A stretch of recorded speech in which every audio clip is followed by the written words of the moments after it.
11th standard accounts, first chapter, journal, first sum. இந்த sum easy தான்.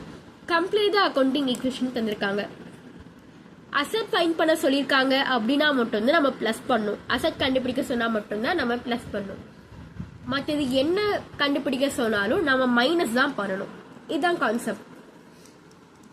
Asset capital லைபிலிட்டின்னு கொடுத்துருக்காங்க.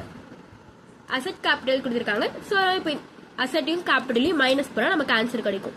அப்போ மைனஸ் பண்ணால் என்ன கிடைக்கும்? 20,000 கிடைக்கும். இப்போ அசெட் சென்டரில் தந்திருக்காங்க. கேபிட்டல் மட்டும் ஃபைன் பண்ண சொல்லியிருக்காங்க. அசெட் கண்டுபிடிக்க சொல்லவே இல்லையே. சார் நம்ம மைனஸ் தான் பண்ணணும். அசெட் லயபிலிட்டி மைனஸ் பண்ண சொல்லியிருக்காங்க. ஸோ நம்ம இப்போ வந்து மைனஸ் தான் பண்ணணும். அசெட் ஃபைன் பண்ண சொன்னால் மட்டும்தான் நம்ம ப்ளஸ் பண்ணணும். இப்போ நான் கேபிட்டல் கெட்டு தந்துட்டாங்க, அசெட் தரவே இல்லை. அப்புறம் நம்ம என்ன பண்ணணும்? ப்ளஸ் பண்ணணும். ஏன்னா தரவே இல்லைல்ல, அதனால தான் கேபிட்டல் நியூ கிரெடிட் ஆயிடுச்சு. நம்ம ப்ளஸ் பண்ணணும். ப்ளஸ் பண்ணால் நமக்கு ஆன்சர் கிடைக்கும் 24,000. ஸோ ஏக்கு வந்து 20,000 அண்ட் பிக்கு வந்து 1,60,000 அண்ட் சிக்கு வந்து 2,40,000. அசெட் ஃபைன் பண்ண சொன்னால் ப்ளஸ் பண்ணும்.